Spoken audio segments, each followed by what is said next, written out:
Hello, new yoga people. Um, my name is Jackie Hutchison, and welcome to yoga. Langston, I know you have taken class with me before, but I wanted to start. I want to start with some basics because I don't want to forget them. So, if we were on campus and starting off a half semester class, I'd begin with some introduction and I'd want to know a little bit about you. And so I thought I would start in the most normal way, which is to do that. By now, I hope you have listened to the video and seen the tour of the room. And gosh, I have to tell you, the whole quarantine, like solitude, it just kind of sucks because I am a person who likes to be. I love my home, but I like to be outside of my home. So, but it sucks today, and tomorrow it'll be great, and so it goes. I hope that you all are doing okay with it. So my name is Jackie. My journey of yoga started a long time ago when I was about your age. I'm almost 50 now. And life is interesting and perspective, right? As I look back, yoga has been this very persistent, loving, wonderful thing that has woven through my life, and I'm really grateful. I never thought I would be a yoga instructor. I was taking coursework in yoga mostly because I sort of needed to as a part of another program I was in, and changed my life. And my first yoga instructor taught me how to breathe, and that in part helped me to work through emotions. And I hope that throughout our time together, one of the things that you will learn is the connections in your body. And one of the connections is your emotions with your breath. And one way that I experience this daily is in my meditation practice. And you might play with this as well and notice if you get a sense, we sit, we find stillness, and then the mind will wander. And that's the nature of the mind. So it does that. And so we bring the mind back with the breath. And then it's interesting to me to recheck in with my physical body, and very often related to the thoughts that I was thinking, I will create tension patterns in my physical body that once I come back to the present moment, I then need to let go of. And the thing that's interesting to me is that the tension patterns are related to what I was thinking of. So in meditation or mindfulness, it doesn't matter if the thing you were thinking of is, a trip to the beach and seeing friends and this wonderful thing you're looking forward to, or if it is thinking about an ornery conversation you had and rehashing that. There is no judgment. Like it's not that, it's okay to think about the beach, but you don't want to think about the negative thing.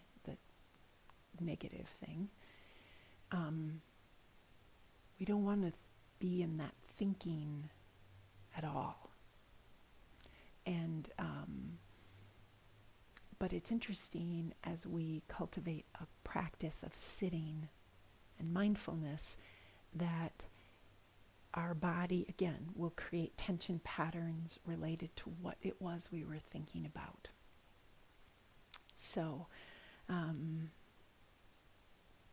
this really helped me because when I was young, I had a lot of anger for lots of reasons, and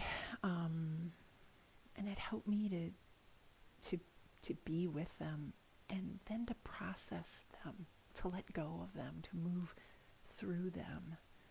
And this is an incredible gift because the tension we hold is, we're the only ones that, receive the downside of that.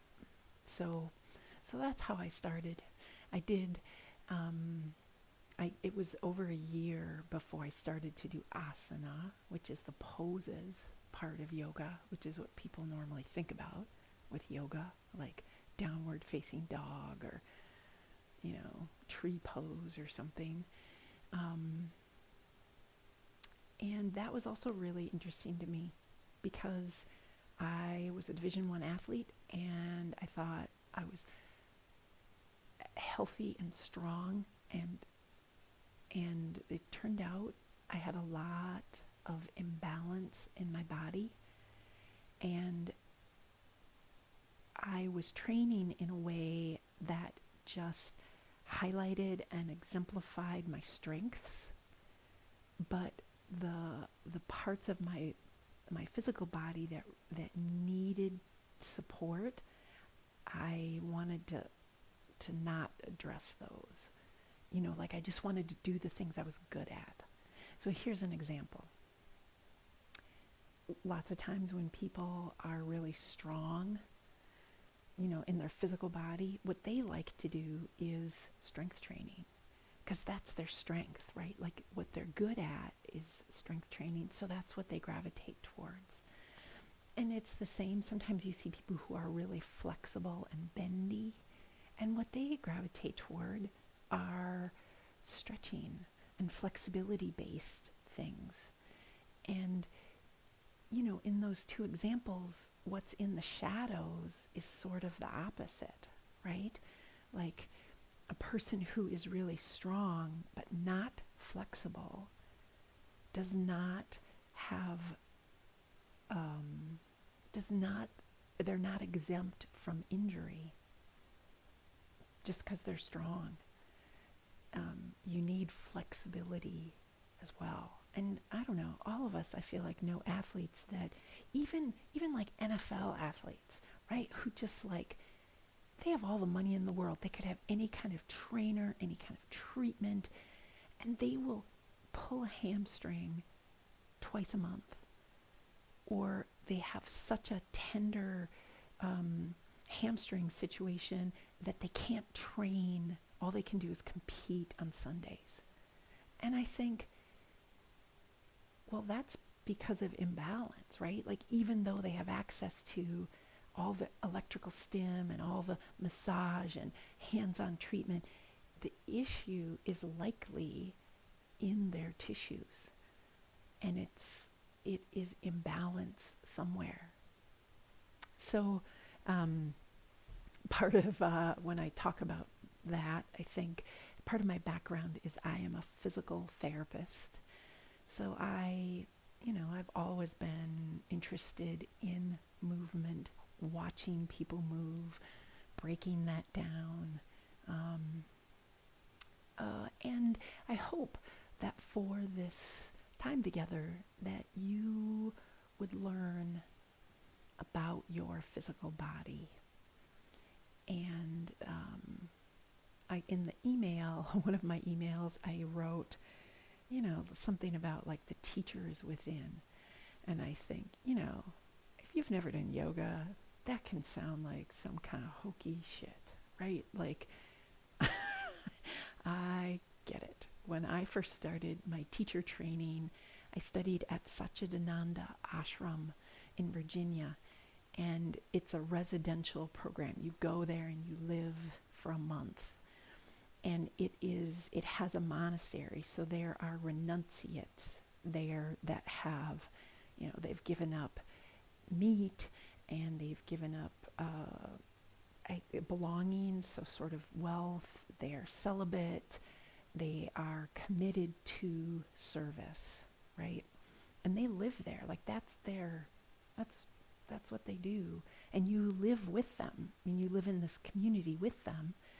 And when they get up to do meditation at 5:30, you're in the meditation hall doing the thing with them. And then you're in silence as you walk to the first yoga practice of the day, and it just was awesome, right? I loved everything about that teacher training. My partner Paul, you might know him. He is in education, Paul Hutchison, and so he thought all this was a cult. Like, he was just like, that is a cult. And then I think I'm okay with that. Like, I don't know, it's not a cult, but I thought at the time, yeah, I'm okay with it.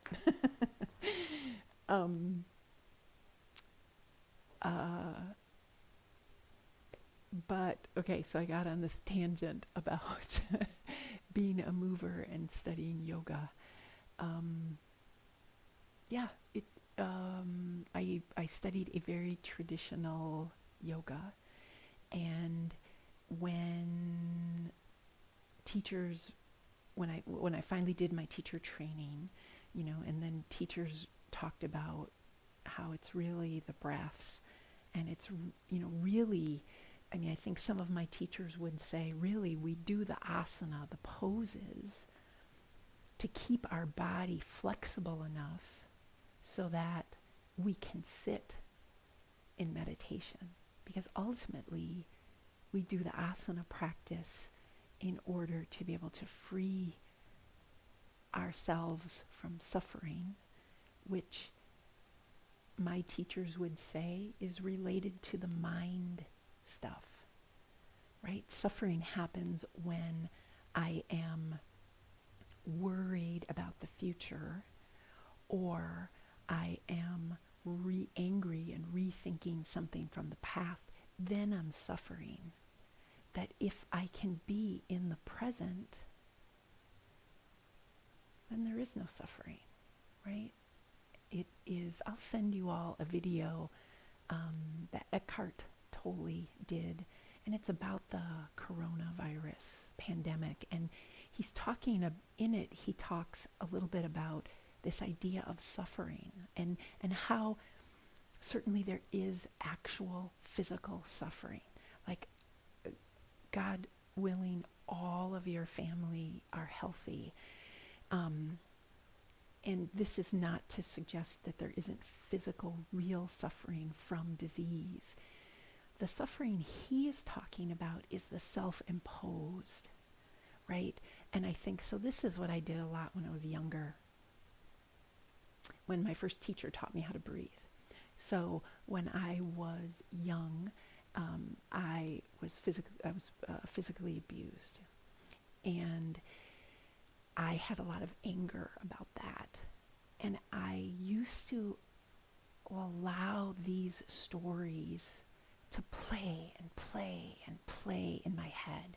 It was this background soundtrack always. And I would clench my teeth, and I would think to myself, 9 out of 10 people would agree with me. This was awful. This, like, I shouldn't have been treated that way. And I just allowed my mind to just be in this sort of cesspool of something that wasn't helpful. It created suffering for me, but there was never meaningful, useful action associated with it. It wasn't helpful. And when I first started studying yoga and teachers talked about the end of suffering, I thought, well, I'm a human. I mean, as long as I'm in a physical body, there's gonna be suffering. I mean, just the other day I tweaked my knee and I thought, what the heck? Like there's always suffering. But yoga holds the promise that physical suffering, we know that having a body, right, there will be that, but that the self-imposed suffering, that when we bring the light of awareness to that, then we can choose. I can choose to think about moments from my childhood that were not happy, or I can choose to be in the present moment where I'm deeply safe, my physical body is healthy and happy, my family's here safe in our home. So, oh boy, now I'm out in the weeds. So yoga, right? Like, I'm willing to bet that you didn't sign up for this half a semester because you wanted to deal with your family of origin.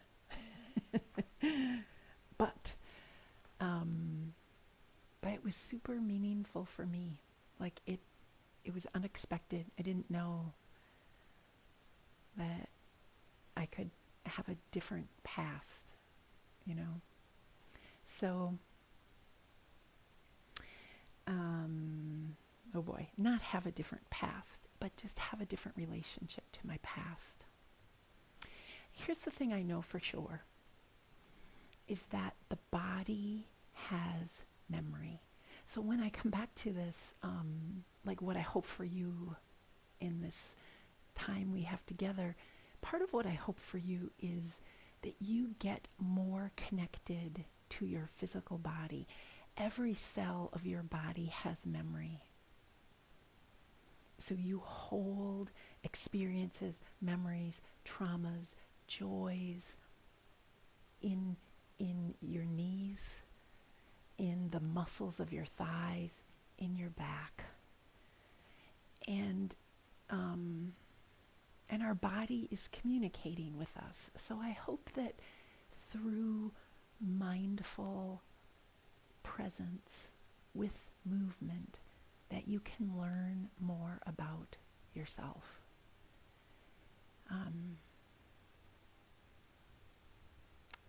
To just always be learning. I'm reminded of one of my teachers would say, part of the reason yogis are concerned with taking care of the body, I mentioned so that you can sit, right, enlightenment. But this is it, right?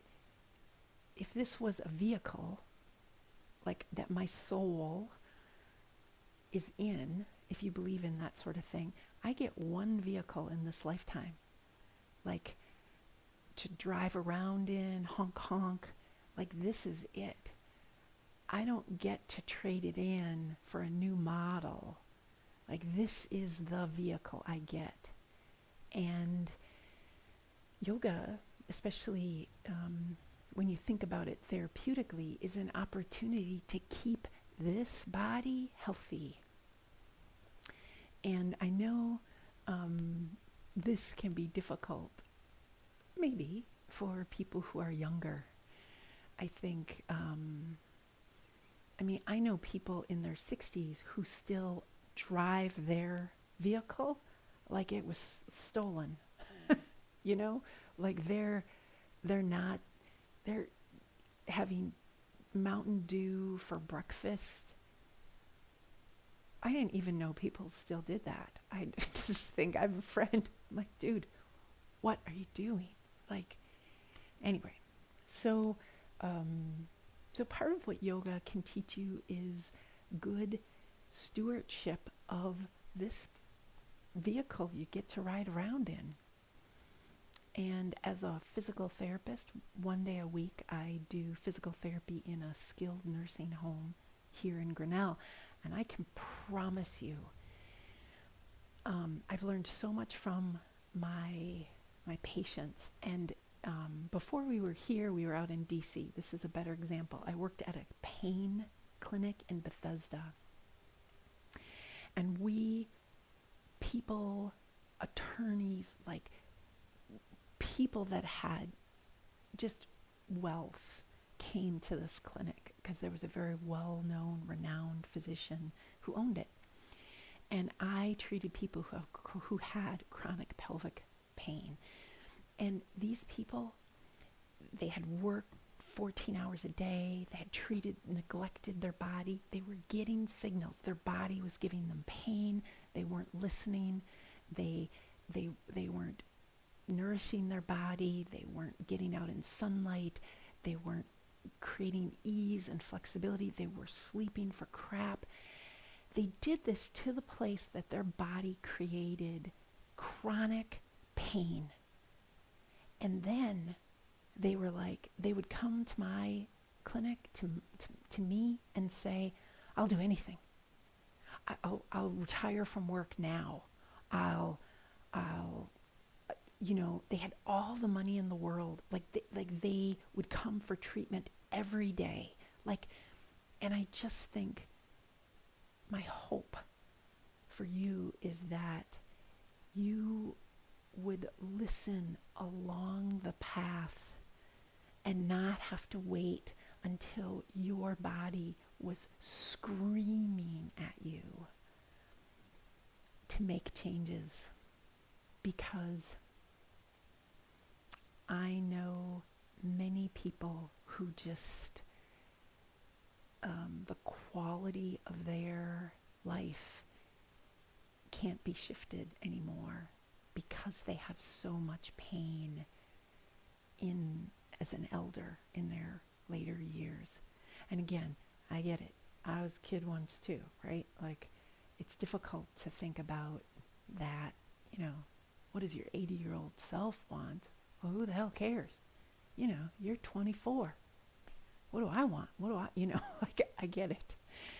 But yoga is something that gets you in touch with your body and listening and creating balance in your physical body.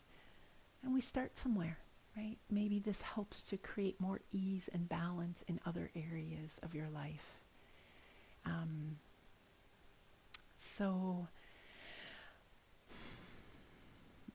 I want to mention, you're welcome to email me any questions about anything, about where I studied or really anything. I'm happy to answer them. I want to mention about some props. In class, we would have blocks. This is a yoga block, or things to sit on. You might look around your house for a good book. What you really want are two good books. These are about the same size, actually. And if you have a good book that you could use as a block to raise the floor, and then you might take something and tie it shut, or rubber bands to hold it tight. I also find that this is just a rolled up towel, like a hand towel, but like a beach towel, like a big old beach towel is a nice thing to have around. This is sort of like a blanket in class, which I find even more useful than blocks. And they can be used to prop up your hips. You can also use pillows from the couch or from a bed, from your bed. I also sometimes will use another yoga mat as something to sit on. And I think the last thing that I want to cover today is about finding a comfortable seated position. So we will start almost every class and end each class with a pause. And you want to be able to sit in a way that's comfortable. So one thing is if you had a pillow, and I'm going to put this here actually, and you sit on it. So I don't want to sit with my knees high like this. What I want to do is find a position where my knees are lower than my hips. And you'll notice, right, if I lift my knees and then I rock back onto my pelvis, and when I lower my knees, you see how I get that kind of arch in my back and my pelvis will spill forward. That's the position that we want. And we want that position because we want the spine tall. If I sit without anything under my hips, then I might be inclined to round my back this way, like this, and this is not ideal. There are two things that yoga, certainly they're concerned with the health of the whole body, but two parts specifically. One is the spine, and the second are the internal organs. And we want a strong, healthy spine. In yoga, they would age someone, like give a sense of how old they are by the flexibility of their spine, not by the number of years they've been on this planet. So we don't want to sit like this. We want, watch my pelvis, we want to sit like this. And this is difficult, my hip flexors, the muscles in the front of my hips, I could sit like this without anything under my hips, but those muscles in the front working hard just to keep me there. And we want to find a way to sit so that we can have ease, because I don't want to spend all of the time thinking about how tight my hips are. I want to be able to let go of that and be curious about what else my mind might want to think about when I sit and pause. So that's why we want something to sit on. So if I used this mat, I'm sitting on the mat, but I'm not sitting here. I want to sort of sit and let my pelvis kind of drop forward. And here's the thing, it's all a process. There's always a place to go, right? Some instructors would say to me, well, then I should be sitting in lotus. I should be taking a more, a deeper, there's always somewhere to go. But we want to start where we're at. And so this is finding a comfortable place to sit. With that, another reason to have some props, my kitty's outside the door, another reason to have some props is, let's say you have a knee. I have a knee that sometimes hurts. So I might have a pillow to prop this knee. Again, my intent isn't to sit in a perfect position. My intent is to be able to sit in comfort. So having a pillow around or a rolled, bound towel or two allows me, even if I was sitting like this, maybe I want a pillow under that knee or a towel under that thigh. It is nice when you start out, especially if you're not super bendy, to have some props. So finding those around the house is worthwhile.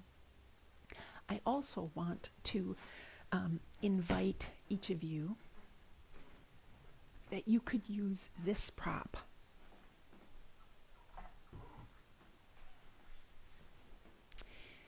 Really, there is nothing, well, that's not true. I think some of my teachers would say there is something magical about sitting, and it has to do with this thing they call mudra and your energy, but the real practical application is if you have a hip or knees, or for any reason, you think, what I really want to do is sit in a chair, you can sit in a chair. When I say sit comfortably, you could have a chair you sit in. The same rules apply though. So I don't want to sit like this. See how I'm back on my sacrum? This, again, I'm missing it. This isn't it. So if I'm going to use a chair, I want to sit forward on the end, my feet flat, hands on my thighs, and I want to find this tall, upright posture. And this is a completely reasonable place to do the centering or the meditations or the mindfulness stuff, especially if you're healing an injury or like I said, for any reason. Like, I don't know, doesn't matter. You don't even have to, you could always sit in a chair. So, and if you needed support, so I prefer this, but if you just, again, you just really needed some support for your back, you could put, I still want to try to have a sense of upright, so I might put something for my back support, but you could even have a little something behind you. Okay. So I look forward to just hearing from you all in email on how things are going. I will set up the next video. We'll talk about asana, about physical movement. I am super curious about what you all want from this semester. And we don't have to spend time on stuff that you don't want to cover. Truly. I mean, if what you want is flexibility and reduction of muscle tension, we can spend all of our time on that.